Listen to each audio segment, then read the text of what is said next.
Entonces, pasando de largo, bajaron a Troas. Durante la noche, Pablo tuvo una visión en la que un hombre de Macedonia, puesto de pie, le rogaba: pasa a Macedonia y ayúdanos. Después de que Pablo tuvo la visión, enseguida nos preparamos para partir hacia Macedonia, convencido de que Dios nos había llamado a anunciar el Evangelio a los macedonios. Zarpando de Troas, navegamos directamente a Samotracia y al día siguiente en Neápolis, y de allí fuimos a Filipos, que es una colonia romana y la ciudad principal de ese distrito de Macedonia. En esa ciudad nos quedamos varios días. El sábado salimos a las afueras de la ciudad y fuimos por la orilla del río, donde esperamos encontrar un lugar de oración. Nos sentamos y nos pusimos a conversar con las mujeres que se habían reunido. Una de ellas, que se llamaba Lidia, adoraba a Dios. Era de la ciudad de Tiatira y vendía telas de púrpura. Mientras escuchaba, el Señor le abrió el corazón para que respondiera al mensaje de Pablo. Cuando fue bautizada con su familia, nos hizo la siguiente invitación: si ustedes me consideran creyente en el Señor, vengan a hospedarse en mi casa. Y nos persuadió.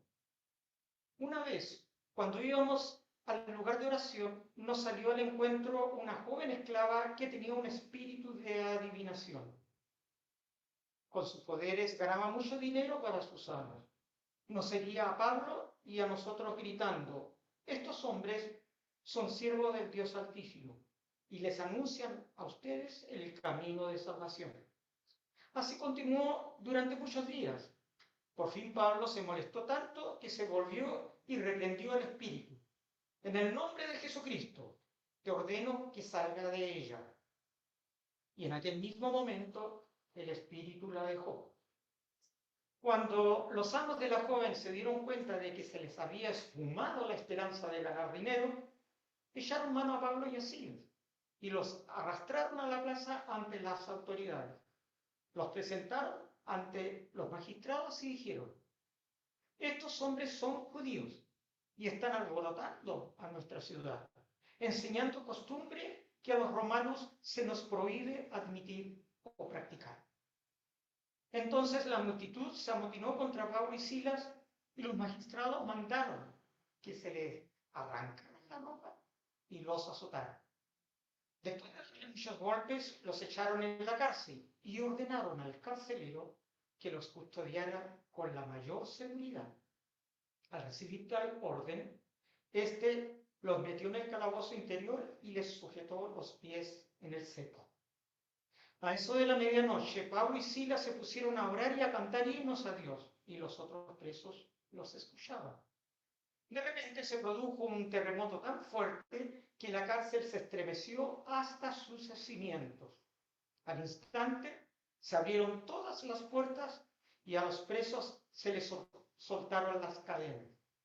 El carcelero despertó y al ver las puertas de la cárcel de par en par, sacó la espada y estuvo a punto de matarse, porque pensaba que los presos se habían escapado. Pero Pablo le gritó: no te hagas ningún daño, todos estamos aquí. El carcelero pidió luz, entró precipitadamente y se echó temblando a los pies de Pablo y de Silas. Luego los sacó y le preguntó: señores, ¿qué tengo que hacer para ser salvo? Cree en el Señor Jesús, así tú y tu familia serán salvos. Y le contestaron. Luego les expusieron la palabra de Dios a él y a todos los demás que estaban en su casa.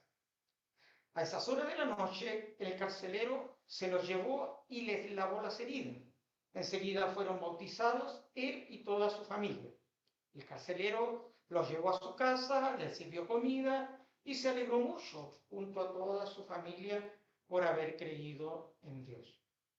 Al amanecer, los magistrados mandaron a unos guardias al carcelero con esta orden: suelta a esos hombres. El carcelero Entonces le informó a Pablo: los magistrados han ordenado que los suelten, así que pueden irse, vayan en paz.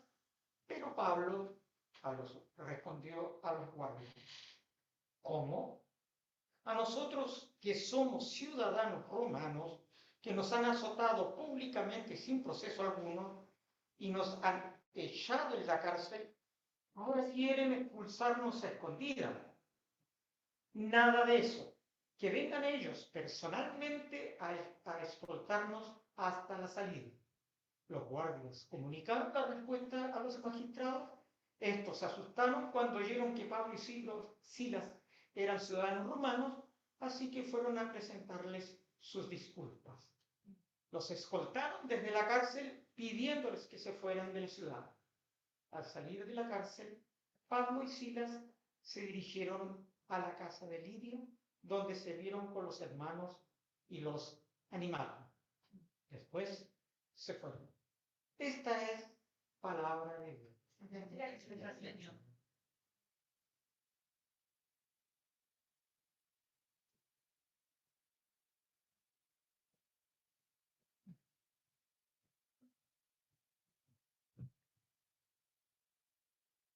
Ok, seguimos entonces en esta serie de hechos de los apóstoles, viendo al Espíritu trabajar.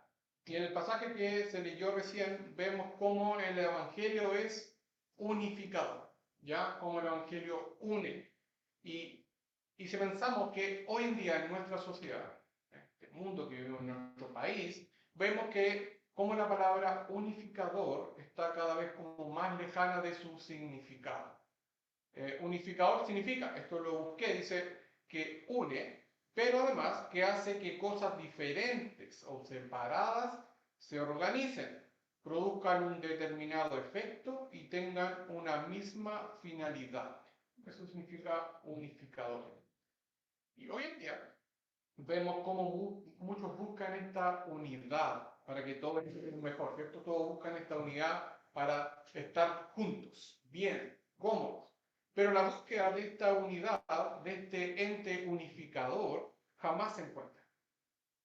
Y es imposible encontrar este ente unificador o la unidad porque nunca estaremos de acuerdo 100% con todas las cosas, completamente con todas las cosas. Siempre va a haber algo que no me gusta o que no lo voy a aceptar.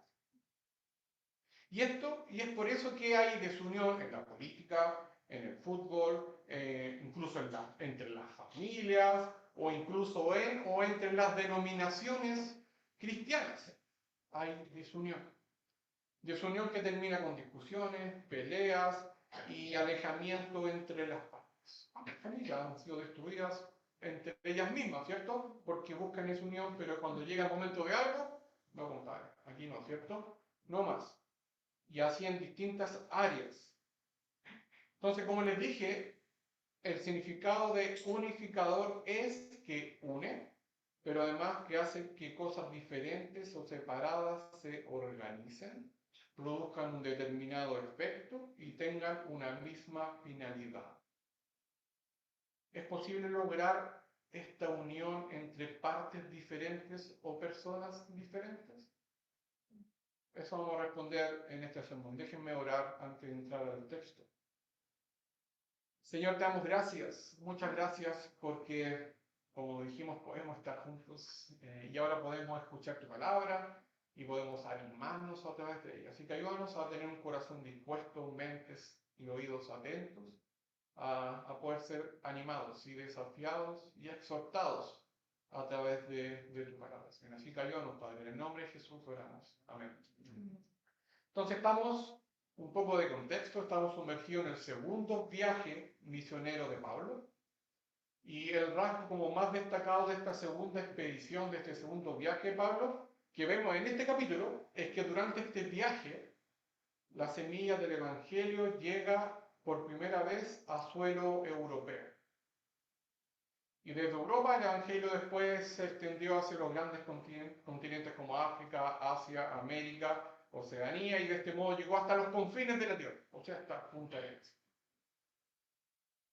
Y aunque Pablo tenía como entre ceja y ceja ir o tener la misión de predicar este evangelio, de ir a las naciones, fue el Espíritu Santo quien movió a Pablo y a Silas para no llegar a donde querían, sino llegar a Europa. Mira los versículos del 6 al 10. Dice, atravesaron la región de Frigia y Galacia, ya que el Espíritu Santo les había impedido que predicaran la palabra en la provincia de Asia. Cuando llegaron cerca de Misia, intentaron pasar a Bitinia, pero el Espíritu de Jesús no se los permitió. Entonces, pasando de largo por Misia, bajaron a Troas. Durante la noche, Pablo tuvo una visión en la que un hombre de Macedonia, puesto de pie, le rogaba, pasa a Macedonia y ayúdanos. Después de que Pablo tuvo la visión, enseguida nos preparamos para partir hacia Macedonia, convencidos de que Dios nos había llamado a anunciar el Evangelio a los macedonios. Ahí estamos hablando ya tierra europea. Entonces el Espíritu Santo movió el corazón de Pablo para guiarlos a Europa. Pablo y Silas tenían la intención de ir a otro lado primero para predicar el Evangelio. Pero estas puertas se fueron cerrando. Y el plan de Dios era llegar primeramente a Europa para luego seguir avanzando. Y Pablo y Silas fueron obedientes, escucharon al Espíritu Santo y avanzaron donde lo estaba guiando. Durante este periodo en Europa deben haberse convertido quizás muchas personas, no lo dice el texto, pero Lucas elige y menciona solo 3. No porque fueran como grandes eventos, sino simplemente demuestra cómo Dios está derribando cualquier barrera divisoria. Ya es capaz de unir en Cristo a gente de diferentes pensamientos, creencias y quizás socioeconómicos. Es capaz de unir en Cristo a gente muy diferente entre sí. Y por eso vemos 3 ejemplos de conversiones. Y la primera es de esta mujer comerciante llamada Lidia.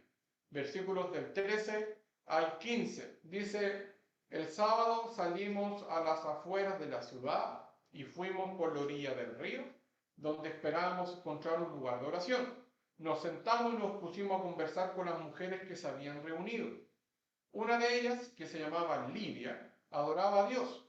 Era de la ciudad de Tiatira y vendía telas de púrpura. Mientras escuchaba, el Señor le abrió el corazón para que respondiera al mensaje de Pablo. Cuando fue bautizada con su familia, nos hizo la siguiente invitación. Si ustedes me consideran creyente en el Señor, vengan a hospedarse en mi casa y nos persuaden. Entonces, en estos versículos, vemos a una mujer de negocio llamada Lidia, probablemente de una buena posición socioeconómica, y a su familia. Una mujer que adoraba a Dios, dice el pasaje, era creyente en el Señor. Al escuchar el mensaje de Pablo, el Señor, dice, le abrió el corazón para que respondiera a lo que estaba escuchando. Es decir, al escuchar el Evangelio, Dios le abrió los ojos espirituales para ver y creer en Jesús, a quien Pablo estaba proclamando. Entonces podemos notar en esta historia que si bien el mensaje era de Pablo, era Pablo quien estaba hablando a estas mujeres, pero la iniciativa de salvación, la iniciativa salvífica era de Dios. La predicación de Pablo no fue efectiva en sí mismo porque era Pablo, un gran apóstol, no, fue el Señor quien obró por medio de su... Fue Dios quien abrió el corazón de esta mujer. Entonces el corazón de Lidia fue transformado por la palabra de Dios, la cual la lleva a bautizarse, dice, y no solo ella, sino su familia. Y esto incluye incluso a las personas de servicio. Y aquí nos indica que era una mujer de verdad que tenía más dinero de lo normal, porque ella tenía empleados en su casa. Y era tanto este cambio que tuvo esta mujer que invitó a que se quedaran estos misioneros, que era Pablo y Silas y algunos más que acompañaban. Entonces podríamos decir que de esta manera fue el primer lugar de reunión de los cristianos en Filipos, porque estaba Macedonia y dentro habían localidades, y esto es Filipos. Aquí estaban en Filipos. Entonces el primer lugar de reunión de los cristianos en este suelo europeo era Filipos. Recuerden que el libro de la Biblia que llama Filipenses, esta carta. Bueno, en esta ciudad estamos aquí viendo cómo comienza esta comunidad cristiana en Filipos. Entonces el Señor abrió el corazón de Lidia y ésta abrió su casa para el servicio del Señor. Su corazón fue transformado y esa alegría la llevó a decir, ok, yo soy una amada de esta comunidad y quiero invitar a todos a que vengan a mi casa y podamos alabar a nuestro Dios y escuchar su palabra. La segunda conversión fue la de la mujer esclava. Dice, una vez cuando íbamos, del 16 al 18, una vez cuando íbamos al lugar de oración, nos salió al encuentro una joven esclava que tenía un espíritu de adivinación. Con sus poderes ganaba mucho dinero para sus amos. Nos seguía a Pablo y a nosotros gritando, estos hombres son siervos del Dios Altísimo y les anuncian a ustedes el camino de salvación. Así continuó durante muchos días. Por fin Pablo se molestó tanto que se volvió y reprendió al espíritu. En el nombre de Jesucristo te ordeno que salgas de ella. Y en aquel mismo momento el espíritu la dejó. Lucas, quien está escribiendo este libro de Hechos, nos dice algunas cosas sobre esta mujer. Primero, no sabemos su nombre, pero sí sabemos que es una mujer que tenía un espíritu de adivinación, un espíritu maligno. Segundo, nos dice que esta mujer trabajaba para algunas personas, que dice sus amos, la cual a través de estos poderes que tenía esta mujer les hacía ganar mucho dinero a estos amos. Pero ¿qué mal estaba haciendo esta mujer? ¿Qué estaba diciendo mal? Porque si leemos el pasaje, vemos que esta mujer está diciendo, estos hombres son siervos del Dios Altísimo y le anuncian a ustedes el camino de salvación. ¿Qué está diciendo mal? ¿Por qué se enojó Pablo? Porque si estaban llamando incluso que escuchen al Dios Altísimo y van a encontrar la salvación. ¿Está mal lo que está diciendo esta mujer? Y aquí es importante entender la cultura. Culturalmente, el tema de la salvación era un tema popular en ese tiempo. Y esta salvación que la mujer estaba hablando hacía relación con el Señor, pero también con los dioses griegos. Entonces no es solo Dios, el gran creador, sino Dios y muchos otros dioses. Entonces una salvación dada por distintos dioses. Por eso Pablo se enoja. Aparte que la seguía y la seguía y lo seguía y gritando esto. Entonces, ¿por qué habría, entonces la otra pregunta es, ¿por qué habría que dedicarse a la evangelización este espíritu demoníaco? Porque al final igual estaba hablando de Dios, del Señor. Y el motivo que estaba haciendo este espíritu maligno dentro de esta mujer esclava era desacreditar el Evangelio, asociándolo en la mente popular con magia, con ocultismo y con poderes de adivinación, poniendo el mensaje del Evangelio de salvación al mismo nivel que otros, al mismo nivel que los otros dioses griegos o diositos, bajándole la importancia que éste tiene. Pablo ya estaba, bien chileno, como chato de escuchar a esta mujer que estaba desacreditando el Evangelio, se frustra, llegó a darse vuelta y ordena a este espíritu maligno que fuera. En el nombre de Jesucristo dice, sal de ella. Lo cual ocurrió de inmediato. Y aun cuando Lucas no se refiere explícitamente a su conversión de esta mujer esclava o el bautismo de esta mujer, el hecho de que la liberación aconteció entre la conversión de Lidia y después el último, que es el carcelero, que lo vamos a contar, lleva al lector a inferir que también ella hizo o se hizo miembro de esta iglesia de Filipos. Tenemos a Lidia, a esta mujer esclava que no sabemos su nombre, y la tercera conversión fue la de el carcelero romano. Pero antes de ver esta conversión de este hombre romano, Lucas nos relata el contexto de Pablo y Silas, de cómo llegan a conocer a este hombre carcelero, que tampoco saben su nombre. Nos relata cómo el Espíritu Santo trabaja para unir las piezas para poder cumplir la misión de proclamar el Evangelio. Entonces, después de sacar el espíritu maligno de la mujer esclava, los amos, los dueños de esta mujer, se enojaron muchísimo. Y era obvio ese enojo de estos amos, porque se le había fumado la esperanza de seguir ganando dinero fácil, de aprovecharse de esta mujer joven. Ya no tenían a esta mujer esclava para forzarla a este trabajo sucio y duro. Y la furia de estos amos llevó a reaccionar de manera dura contra Pablo y Silas, acusándolos de alborotos. Estos dos hombres están dejando la embarrada, están alborotando la ciudad. Y además de proclamar prácticas y costumbres que no son acordes a los romanos. Versículos 19 al 21 dice, cuando los amos de la joven se dieron cuenta de que se le había esfumado la esperanza de ganar dinero, echaron mano a Pablo y a Silas y lo arrastraron a la plaza. Ante las autoridades, le presentaron ante los magistrados y dijeron, estos hombres son judíos y están alborotando a nuestra ciudad, enseñando costumbres que a los romanos nos prohíbe admitir o practicar.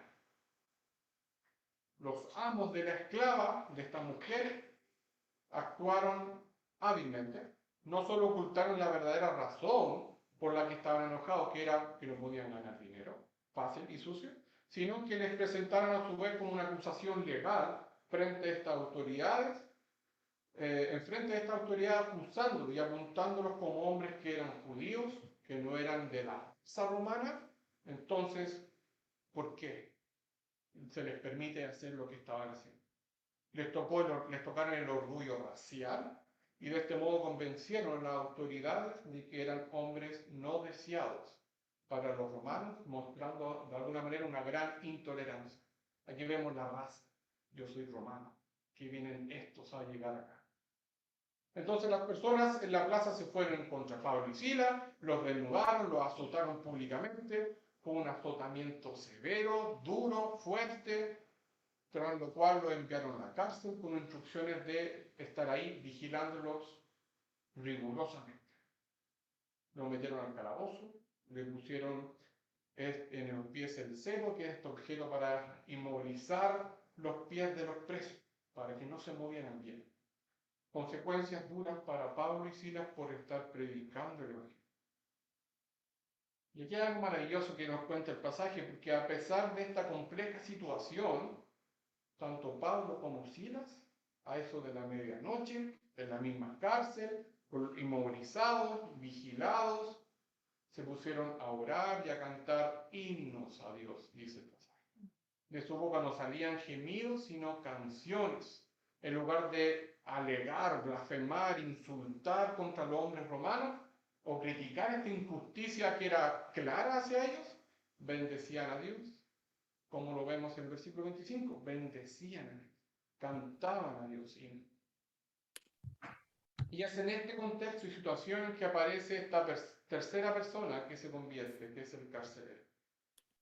Cuando estaban en la cárcel, de repente comenzó un terremoto, dice, tan fuerte que se abrieron todas las puertas de la cárcel. Las cadenas de los presos se les soltaron y el carcelero, ¿qué pasó? Despertó. Obviamente, un terremoto fuerte, se abrió la puerta y el carcelero ahí.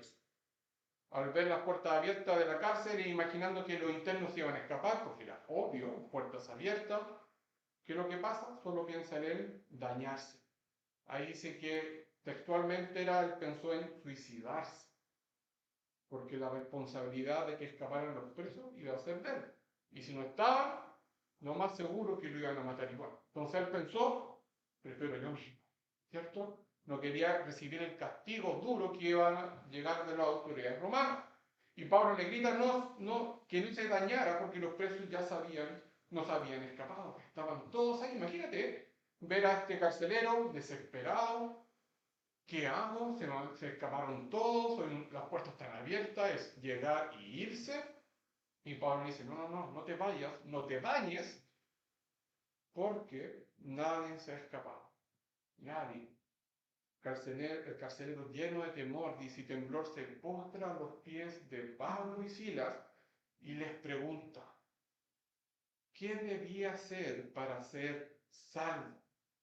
Versículos 29 y 30, el carcelero pidió luz, entró precipitadamente y se echó temblando los pies de Pablo y de Silas. Luego los sacó y le preguntó, señores, ¿Qué tengo que hacer para ser salvo?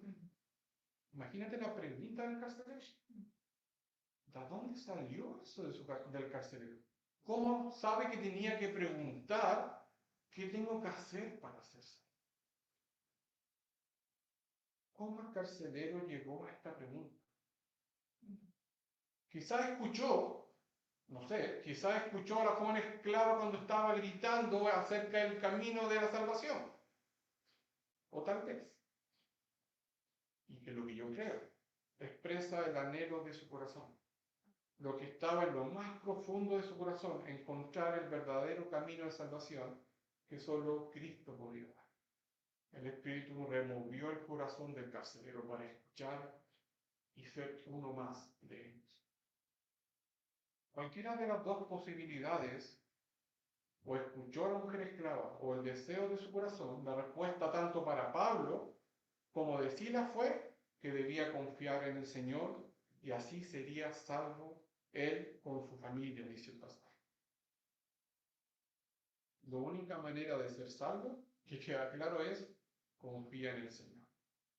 Confía en el Señor Jesús y así serás salvo. Entonces el carcelero escuchó la palabra de Dios y también todos los demás que estaban en su casa, abriéndoles más plenamente este camino a la salvación. El carcelero no solo creyó, sino que se arrepintió también. Hubo un cambio real en su corazón. Creyó y se arrepintió y algo práctico mostró, porque esa muestra de arrepentimiento, sin demora, le lavó las heridas de los azotes de Pablo.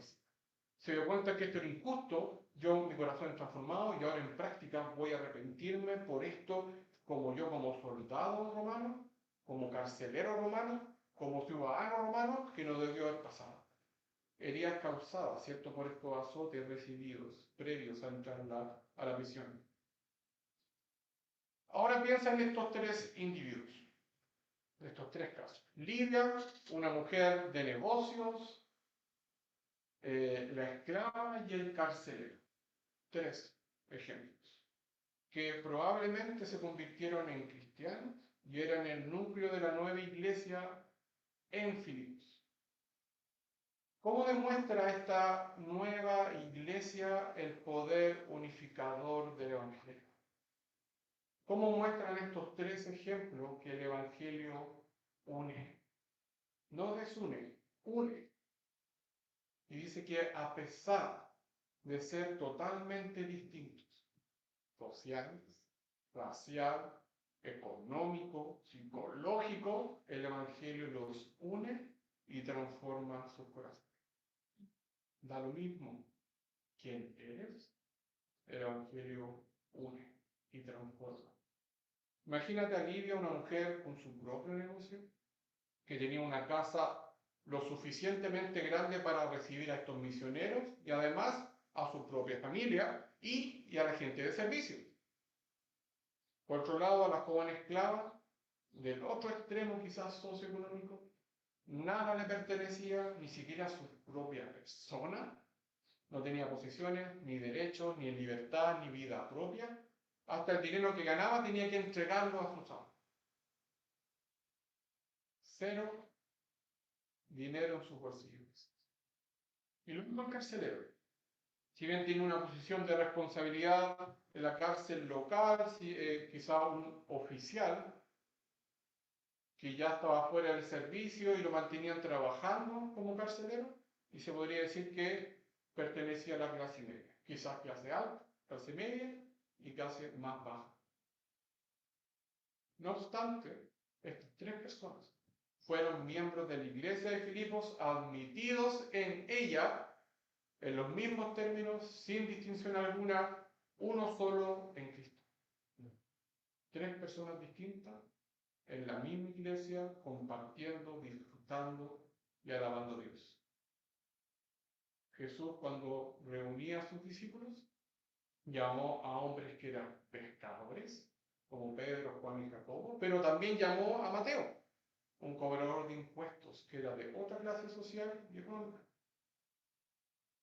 La palabra de Dios transformó sus corazones, lo que le dio un vuelco a su vida y lo hizo ser parte de la familia de Cristo, sin importar quién era. El Evangelio une y no desune. Pero muchas veces nosotros mismos nos encargamos de mostrar lo contrario. Y lo hacemos con nuestras acciones, con nuestra boca, con lo que decimos. Muchas veces nuestro testimonio termina mostrando un evangelio que desune. Y deben tener mucho cuidado con esto, mucho cuidado. Cuidado con nuestra manera de actuar. Debemos cuidar lo que hacemos, lo que decimos.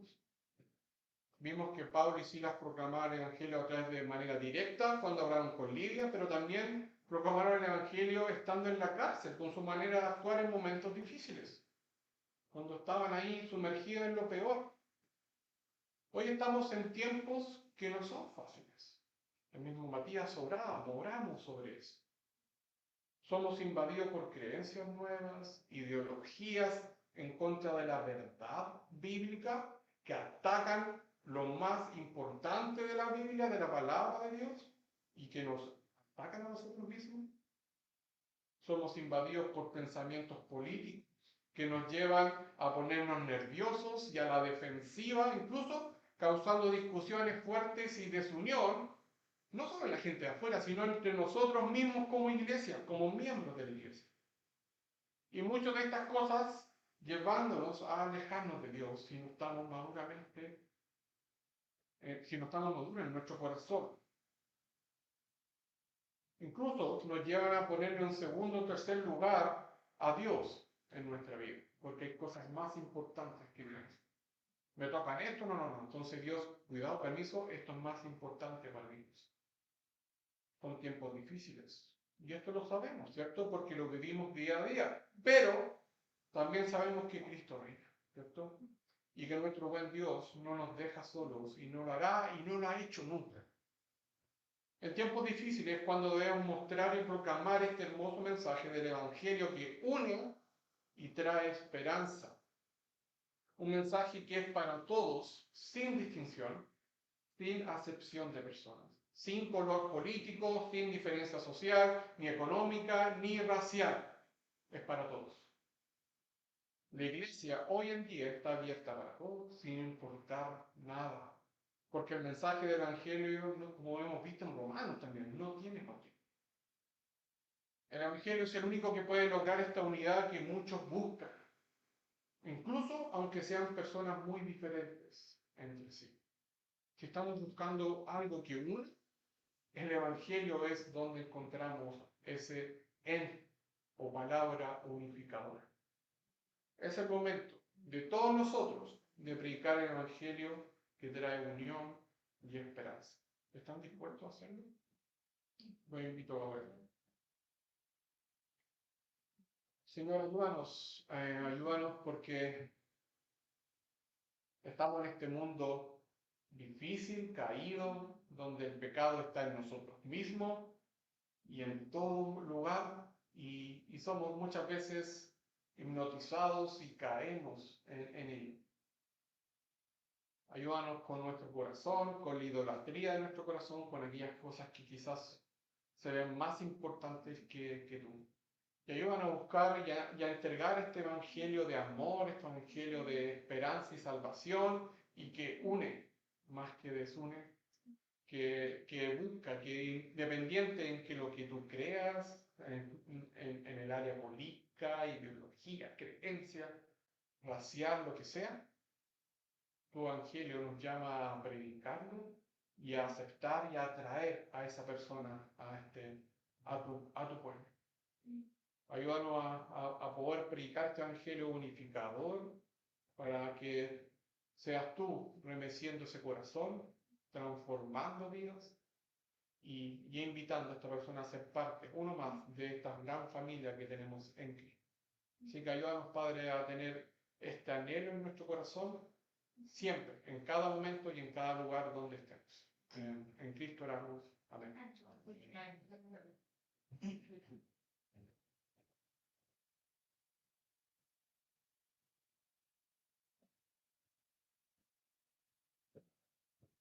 Ahora les quiero invitar a pie.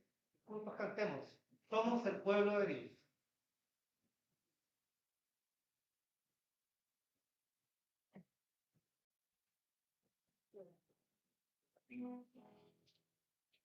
Seguimos cantando al Señor. Amén. De casa nos dicen que cuando cantamos se satura el micrófono, pero es que la emoción no contiene un micrófono tan pequeño. Así que esperamos ir mejorando. Igual pedimos disculpas a quienes nos están viendo con la transmisión. Esperamos ir mejorando domingo a domingo también con la calidad del audio. Pero no podemos contener esta emoción y ir a cantar que somos el pueblo de Dios.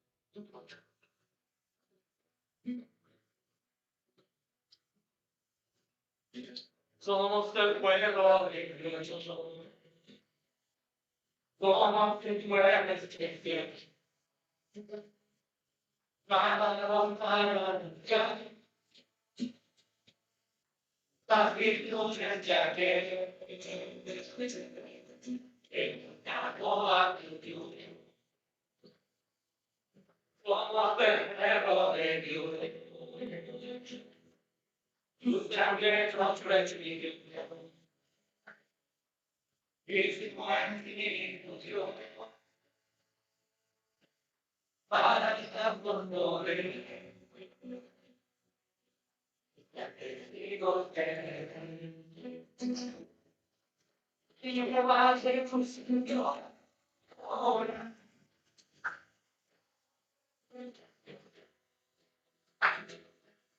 Trayendo desesperado y levantando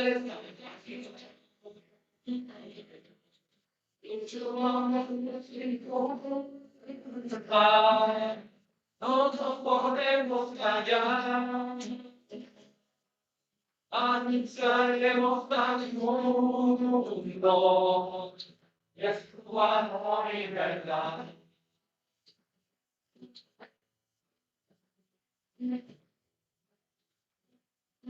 Somos el pueblo de Dios.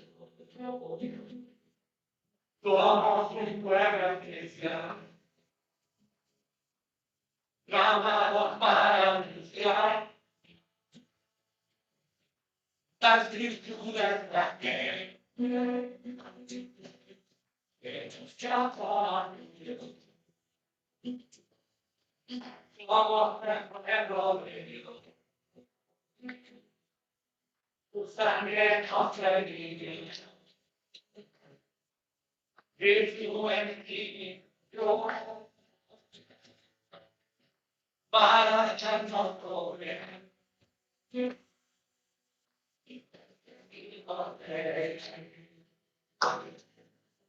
Y llevaremos un don, ahora,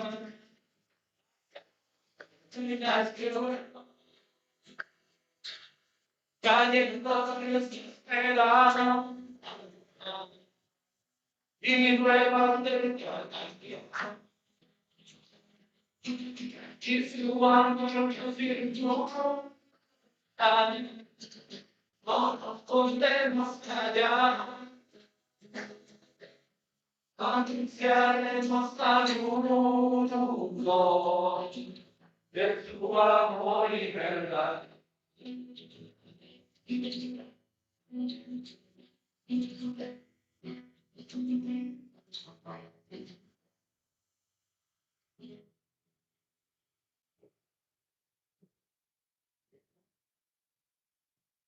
Vamos a hacer la bendición final.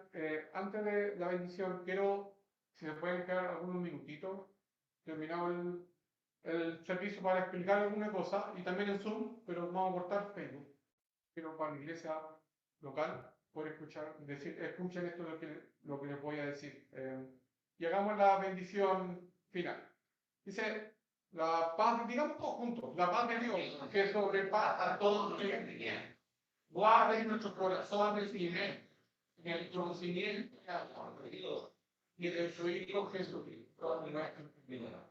Y la bendición del Omnipotente, el Padre, el Hijo y el Espíritu Santo, llegue con nosotros y mora con nosotros eternamente. Amén.